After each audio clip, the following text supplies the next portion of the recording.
Have you ever rearranged your furniture and discovered the carpet underneath looks brand new while the rest of it looks, well, not so new? It's time for a carpet upgrade. At the Home Depot, we have stylish choices at simple prices from all the top brands. Best of all, we can install it for you, starting at only 49 cents per square foot. So all you have to do is pick your perfect floor. Start your carpet project today at the Home Depot. How doers get more done. Exclusions apply for licenses. See homedepot.com/license numbers. Expedia and Visit Scotland invite you to come experience the beauty that awaits in Scotland. The sweep of wild coastlines, quiet lochs, and untamed landscapes. Fresh cuisine that feels rooted in the land. Come experience the kind of stillness that stays with you long after you leave. Plan your Scottish escape today at expedia.com/Visit Scotland. This is Optimal Living Daily, your relationship with failure, by Steve Pavlina of stevepavlina.com. And I'm your narrator, Justin Malik, reading to you every single day of the year with some commentary covering personal development, minimalism, happiness, productivity, and lots more. A daily practice to give us a little push in the right direction. So with that, let's get our little push for the day as we optimize your life. Your Relationship with Failure, by Steve Pavlina of stevepavlina.com. Here are some quotes from J.K. Rowling about the fear of failure. Quote, "Part of the reason there were 7 years between having the idea for Philosopher's Stone and getting it published was that I kept putting the manuscript away for months at a time, convinced it was rubbish."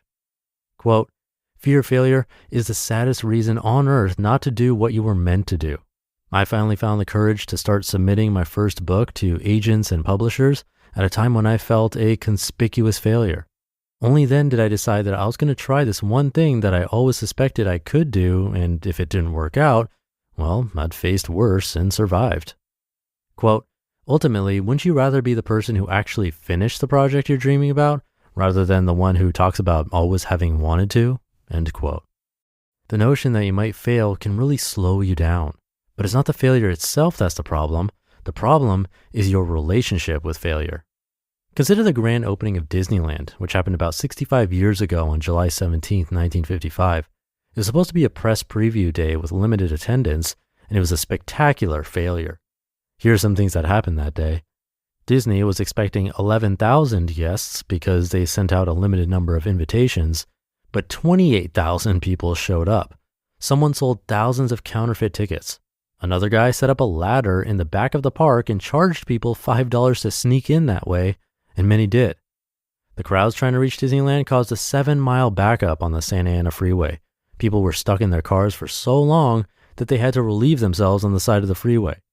The temperature topped 100 degrees, 38 degrees Celsius, hot enough to melt the fresh asphalt on Main Street into a sticky tar that ensnared women's high-heeled shoes.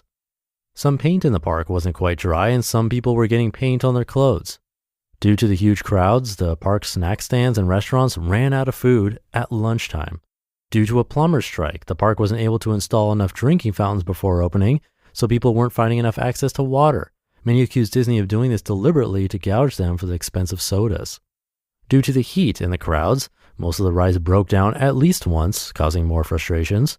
The Mark Twain riverboat was so overloaded with guests that it ran low in the water, and water from the river was sloshing up onto the deck.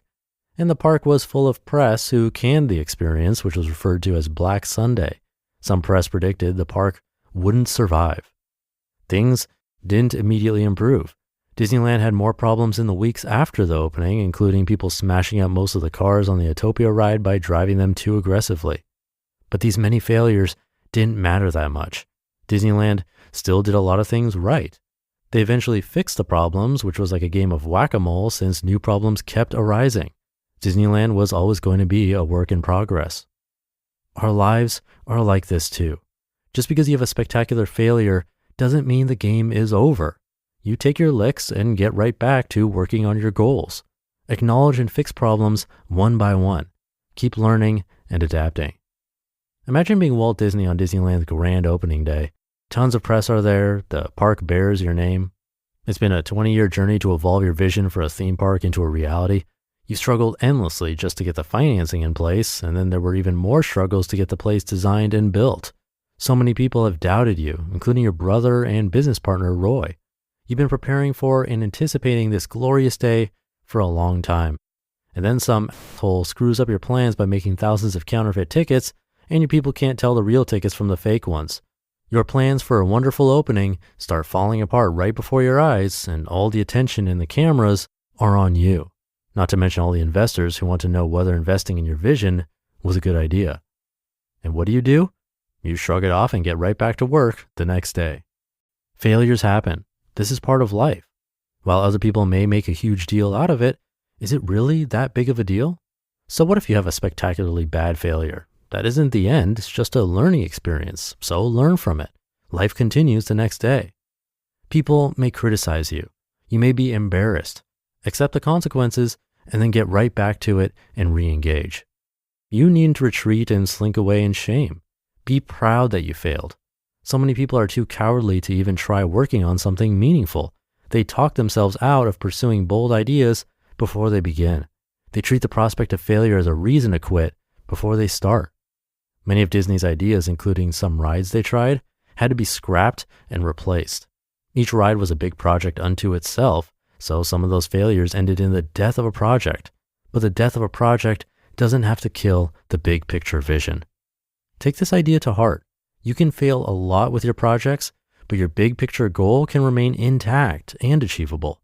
Some ideas and projects along the way will be dead ends, and you'll have to let them go. So you'll need different projects and ideas to help you reach your goal. Don't equate the failure of your projects with the death of your long-term goal. Don't pursue your goals as if you know you can't fail. Of course you can fail, but don't make such a big deal out of failure. It will happen. You'll rack up plenty of failures if you do anything interesting in life. Let each failure be a badge of honor. It means you're making a good effort. A good failure is a powerful learning experience. You just listened to the post titled, Your Relationship with Failure by Steve Pavlina of stevepavlina.com. And I'll be right back with my commentary. Girl, winter is so last season. And now spring's got you looking at pictures of tank tops with hungry eyes. Your algorithm is feeding you cutoffs. You're thirsty for the sun on your shoulders. That perfect hang on the patio sundress. Those sandals you can wear all day and all night. And you've had enough of shopping from your couch. Done hoping it looks anything like the picture when you tear open that envelope? It's time for a little in-person spring treat. It's time for a trip to Ross. Work your magic. Good sleep is everything. That's why Ollie's Science Back Support is made with a blend of melatonin and L-theanine for both kiddos and grown-ups. So when your mind won't switch off, you've got something that can help. Your racing thoughts and restless nights won't stand a chance. Find Ollie sleep solutions for the whole family at ollie.com. That's OLLY.com. Thank you to Steve. The Disneyland story is a great example. The grand opening day was a total disaster, and the press didn't help, but Disney just kept going, fixed the problems one by one, and moved on. And now it's one of the most recognizable places on Earth. Failure did not stop them, as it shouldn't.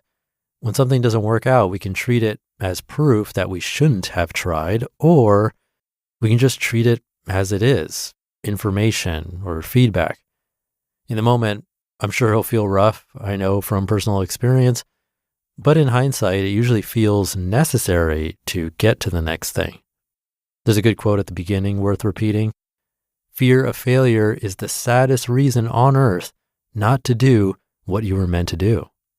And I think that's true. And it's such a common reason for not even starting.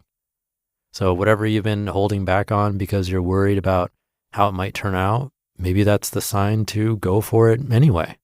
You might fail, but that's okay. It's better than wondering.